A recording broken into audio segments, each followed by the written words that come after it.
다니엘 5장 벨사살 왕이 잔치를 베풀다. 벨사살 왕이 귀한 손님 1000명을 불러서 큰 잔치를 베풀고 그 1000명과 더불어 술을 마셨다. 벨사살 왕은 술을 마시면서 명령을 내려 그의 아버지 느부갓네살 왕이 예루살렘 성전에서 가져온 금그릇과 은그릇들을 가져오게 하였다. 왕과 귀한 손님과 왕비들과 후궁들이 모두 그것으로 술을 마시게 할 참이었다. 그래서 예루살렘에 있는 하나님의 집 성전에서 가져온 금그릇들을 꺼내서 왕과 귀한 손님과 왕비들과 후궁들이 그것으로 술을 마셨다. 그들은 술을 마시고서 금과 은과 동과 철과 나무와 돌로 만든 신들을 찬양하였다. 그런데 바로 그때에 갑자기 사람의 손이 나타나더니 촛대 앞에 있는 왕궁 석고 벽 위에다가 글을 쓰기 시작하였다. 왕은 그 손가락이 글을 쓰는 것을 보고 있었다. 그러다가 왕의 얼굴빛이 창백해지더니 공포에 사로잡혀서 넓적다리의 힘을 잃고 무릎을 서로 부딪히며 떨었다.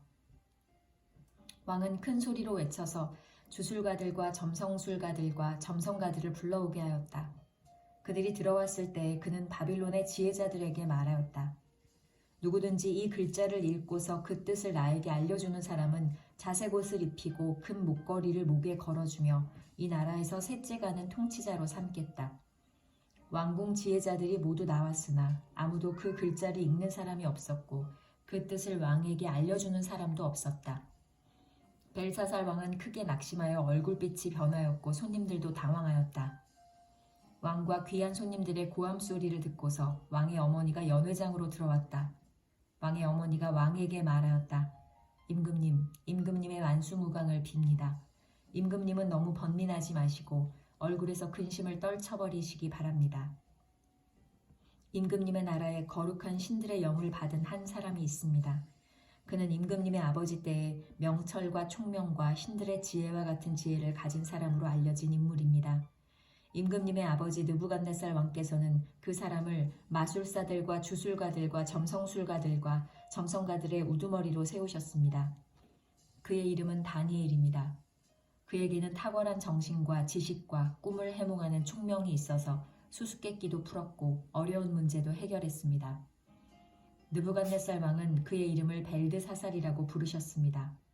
이제 다니엘을 불러보십시오. 그러면 그가 그 글자를 풀어서 임금님께 알려드릴 것입니다. 다니엘이 글자를 해독하다.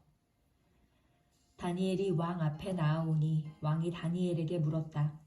그대가 바로 나의 부왕께서 유다에서 데려온 유다 포로 가운데 하나인 그 다니엘이란 사람이요. 나는 그대의 이야기를 들었소.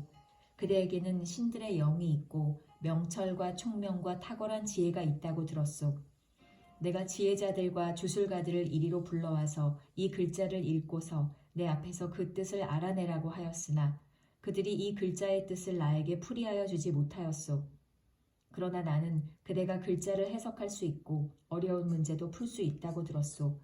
지금 그대가 이 글자를 읽고 나에게 뜻을 풀이하여 주면 그대에게 자색 옷을 입히고 목에 금 목걸이를 걸어주고 이 나라에서 셋째 가는 통치자로 삼겠소.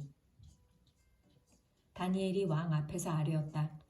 임금님이 주시겠다는 선물은 거두시고 임금님이 내리실 상급은 다른 사람에게 주시기 바랍니다. 그럴지라도 저는 이 글자를 읽고서 그 뜻을 풀이하여 임금님께 알려드리겠습니다. 임금님, 가장 높으신 하나님이 임금님의 아버지 느부갓네살 왕께 나라와 큰 권세와 영광과 위엄을 주셨습니다.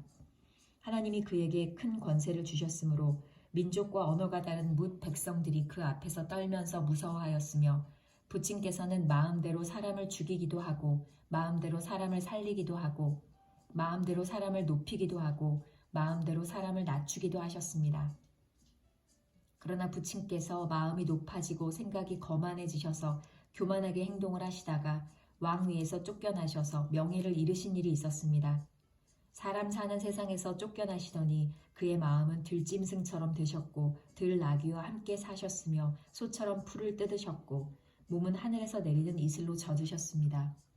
그때에야 비로소 부친께서는 가장 높으신 하나님이 인간의 나라를 다스리시고 하나님의 뜻에 맞는 사람을 그 자리에 세우시는 줄을 깨닫게 되셨습니다.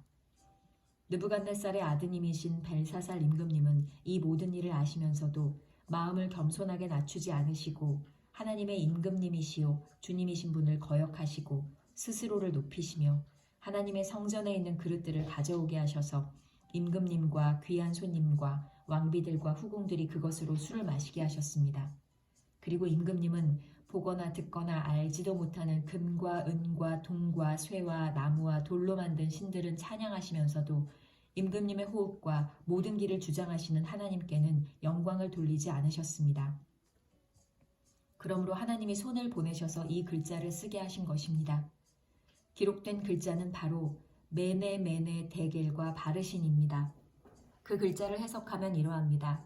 메네는 하나님이 이미 임금님의 나라의 시대를 계산하셔서 그것이 끝나게 하셨다는 것이고, 데겔은 임금님이 저울에 달리셨는데 무게가 부족함이 드러났다는 것이고, 바르신은 임금님의 왕국이 둘로 나뉘어서 메데와 페르시아 사람에게 넘어갔다는 뜻입니다. 벨사살이 곧 명령을 내려서 다니엘에게 자색 옷을 입히고 그의 목에 큰 목걸이를 걸어주었으며 그를 그 나라에서 셋째가는 통치자로 삼았다.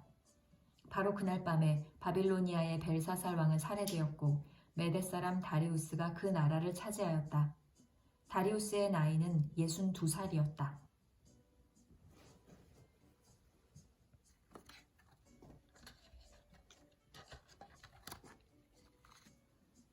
다니엘 6장 사자 굴 속의 다니엘. 다리우스는 자기의 뜻대로 나라 안에 지방 장관 120명을 세워서 나라를 다스리게 하였다. 또 그들 위에 정승 3사람을 세웠는데 다니엘도 그 가운데 한 사람이었다. 그리고 지방 장관들이 정승들에게 업무를 보게 하여 왕에게 피해를 끼치는 일이 없도록 하였다. 그런데 다니엘이 다른 정승들이나 지방 장관들보다 더 우수하였으므로 왕이 그를 나라의 통치자로 임명하고자 하였다. 그러자 다른 정승들과 지방 장관들이 다니엘이 나라 일을 잘못 처리한 것을 찾아내려 하였다. 그러나 그들은 그에게서 아무런 실책이나 허물을 발견하지 못하였다. 다니엘이 임무에 충실하여 아무런 실책이나 허물이 없었기 때문이다. 그래서 그들은 서로 말하였다. 다니엘이라는 자는 그가 믿는 신의 법을 문제 삼지 않고는 고발할 근거를 찾을 수 없다. 그리하여 총리들과 방백들은 왕에게로 나아가서 아뢰었다. 다리우스 임금님 만수무강하시기를 빕니다. 이 나라 정승들과 대신들과 지방 장관들과 고문관들과 총독들이 모두 의논한 바가 있습니다. 임금님이 법을 한 가지 만드셔서 금령으로 내려주시도록 요청하기로 하였습니다. 그 법은 앞으로 30일 동안에 임금님 말고 다른 신이나 사람에게 무엇을 간구하는 사람은 누구든지 사자 굴에 집어넣기로 한다는 것입니다. 바라옵기는 임금님이 이제 금령을 세우시고 그 문서에 임금님의 도장을 찍으셔서 메대와 페르시아에 고치지 못하는 법을 따라서 그것을 다시 고치지 못하게 하시기를 바랍니다. 그리하여 다리우스 왕은 금령의 문서에 왕의 도장을 찍었다. 다니엘은 왕의 금령 문서에 도장을 찍은 것을 알고도 자기의 집으로 돌아가서 다락방으로 올라갔다. 그 다락방은 예루살렘 쪽으로 창문이 나 있었다. 그는 늘 하듯이 하루에 3번씩 그의 하나님께 무릎을 꿇고 기도하며 감사를 드렸다. 그때 다니엘을 모함하는 사람들이 들이닥쳐 다니엘이 그의 하나님께 기도하며 간구하는 것을 목격하였다. 그들이 왕에게로 나아가서 다니엘을 고발하려고 왕에게 금령을 상기시켰다. 임금님이 금령의 도장을 찍으시고 앞으로 30일 동안 임금님 외에 다른 신이나 사람에게 무엇을 간구하는 사람은 누구든지 사자굴에 던지기로 하지 않으셨습니까? 왕이 대답하였다. 그 일은 고칠 수 없다. 그것은 메대와 페르시아의 법을 따라 확정된 것이다. 그들이 왕에게 아뢰었다. 임금님, 유다에서 잡혀온 다니엘이 임금님을 무시하고 또 임금님의 도장이 찍힌 금령을 무시하여 하루에 3번씩 기도를 드리고 있습니다. 왕은 이 고발을 듣고 몹시 괴로워하고 다니엘을 구원하려고 마음을 쓰며 해가 질 때까지 온갖 노력을 다하였다. 그때 이 사람들이 왕에게 다가와서 말하였다.